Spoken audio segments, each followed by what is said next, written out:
Pakistan army general Asim Munir position elevate అయిపోయింది. ఆయనకి ఇప్పుడు ఫీల్డ్ మార్షల్ పొజిషన్ ఇచ్చారు.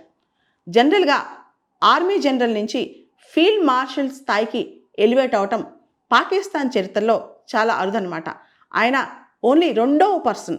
ఇంతకుముందు ఆయూబ్ ఖాన్ని ఇదే విధంగా 1959లో ఆర్మీ జనరల్ నుంచి ఫీల్డ్ మార్షల్ లెవెల్కి ఎలివేట్ చేశారు.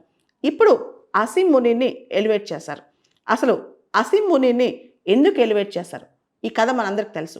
పెహల్గామ్ టెర్రర్ అటాక్ జరగకముందు వారం రోజుల ముందు అసీం మునీర్ పాకిస్తాన్ డయాస్పొరాతో మాట్లాడుతూ ఒక స్పీచ్లో చాలా విషం కక్కారు భారతదేశం పైన.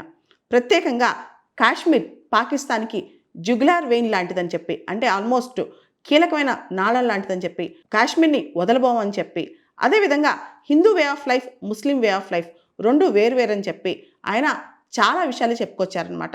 దీనిలో భారత వ్యతిరేక వ్యాఖ్యలు చాలా తీవ్రంగా మనకు కనిపించాయన్నమాట. ఆ తర్వాత వారం రోజులకే పెహల్గామ్ టెర్రర్ అటాక్స్ జరిగాయి. ఇప్పుడు పాకిస్తాన్ క్యాబినెట్ ఆయనకి పూర్తి స్థాయిలో ఫీల్డ్ మార్షల్ ఇచ్చిందనమాట.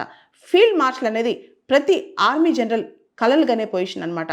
ఒక్కసారి ఫీల్డ్ మార్షల్ వస్తే once A general always a general. అంటే ఏంటంటే ఆర్మీ జనరల్గా 2 సంవత్సరాలు, 3 సంవత్సరాలు, 4 సంవత్సరాలు చేసి రిటైర్ అవుతారు. కానీ ఫీల్డ్ మార్షల్ జీవితకాలం, బతికినంత కాలం వాళ్ళని ఆర్మీ చీఫ్గానే భావిస్తారనమాట. అదొక ట్రెడిషన్ అని చెప్పొచ్చు.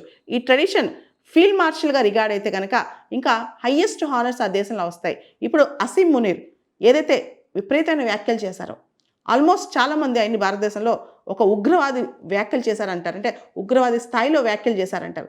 అట్లాంటి వ్యక్తికి ఇప్పుడు పాకిస్తాన్లో ఎలివేషన్ దొరికింది. అంటే పాకిస్తాన్ దేన్ని సపోర్ట్ చేస్తుంది? పాకిస్తాన్ దేన్ని పెంచి పోషిస్తుంది? భారత వ్యతిరేక వ్యాఖ్యలు, భారత వ్యతిరేక చర్యలు చేసిన వాళ్ళపైన వాళ్ళకి ఎలివేషన్ ఇస్తుందన్నమాట. ఈ విధంగా పాకిస్తాన్ అసీం మునీర్ లాంటి వాళ్ళని పెంచి పోషిస్తుందని చెప్పొచ్చు. ఇలాంటి ఎలివేషన్స్ పాకిస్తాన్ రెగ్యులర్గానే ఎవరైతే భారత వ్యతిరేక కార్యకలాపాలు చేస్తారో, భారత వ్యతిరేకంగా మాట్లాడతారో వాళ్ళందరినీ పాకిస్తాన్ వాళ్ళని కూడా విపరీతంగా పెంచి పోషిస్తుంది. మనకు తెలుసు, రీసెంట్గా చనిపోయిన టెర్రరిస్టులు వాళ్ళ యొక్క అంత్యక్రియలకు కూడా ఆర్మీ ఆఫీసర్స్ వచ్చారు. స్టేట్ ప్రోటోకాల్స్ కొంతమందికి దొరికాయి.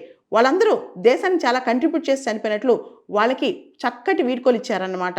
ఎవరైతే టెర్రరిస్టులు చనిపోయారో పాకిస్తాన్ భారత వ్యతిరేకంగా ఇలాంటి చర్యలు చాలా చేస్తుంది.